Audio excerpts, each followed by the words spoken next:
Rukun negara, pusat perpaduan tiang kestabilan negara.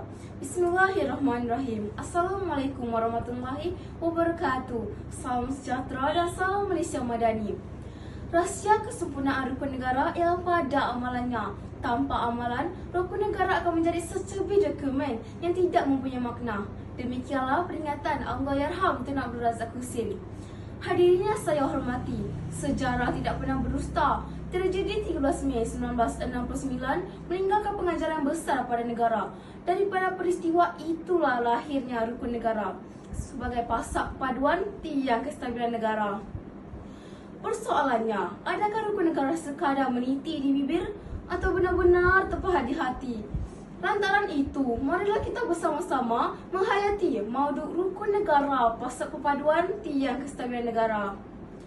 Pasak pertama ialah kepercayaan kepada Tuhan. Menurut Profesor Dirajah Syed Muhammad Naqib Al-Atas, matlamat pendidikan ialah untuk melahirkan insan yang beradab. Tanpa adab, ilmu kehilangan hikmah, kemajuan kehilangan makna. Firman Allah Subhanahu wa taala, surah Al-Hujurat ayat 13. Ya ayyuhan nas inna khalaqnakum min zakar wa unsa wa ja'alnakum syu'uba inna akramakum indallahi atqakum innallaha alimun khabir. Wahai umat manusia, sesungguhnya kami telah menciptakan kamu dari lelaki dan perempuan, dan kami telah menjadikan kamu dari berbagai bangsa dan bersuku puak, supaya kamu kena kenalan dan beramal mesra antara satu sama yang lain. Sesungguhnya semulia-mulia kamu di sisi Allah ialah orang yang lebih takwanya di antara kamu, bukan yang lebih keturunannya atau bangsanya. Sesungguhnya Allah Maha mengetahui lagi Maha mendalam pengetahuannya akan keadaan dan amalan kamu. Ayat ini mengajar kita bahawa perbezaan bukan alasan untuk bermusuhan, tetapi peluang untuk saling menghormati antara satu sama yang lain. Buktinya, ketika banjir melanda negara, rakyat pelbagai kaum berganding bahu membantu bangsa atau mengira bangsa dan agama. Inilah ruh sebenar kepercayaan kepada Tuhan. Pasak kedua ialah kesetiaan kepada raja negara. Kesetiaan kepada raja negara bukan sekadar slogan yang dilaungkan, tetapi amanah yang diterjemahkan melalui tindakan.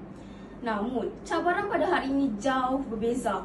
Dahulu, musuh datang bersama peluru. Kini, musuh datang bersama papan kekunci.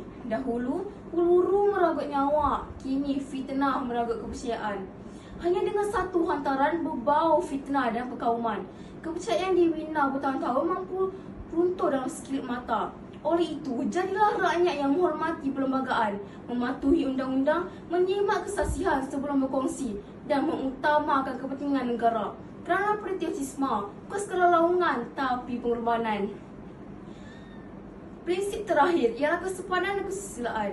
Jika kepercayaan kepada Tuhan ialah akar dan kesetiaan kepada raja negara ialah batang, maka kesepadan dan kesusilaan ialah bunga yang menyerikan pohon perpaduan. Benarlah kata orang tua-tua, kerana mulut badan binasa, kerana mulut badan binasa. Adab mengangkat martabat insan, memuliakan bangsa, mengekalkan keharmonian negara. Jika kita saling menghormati antara satu sama lain, perpaduan akan terus kukuh.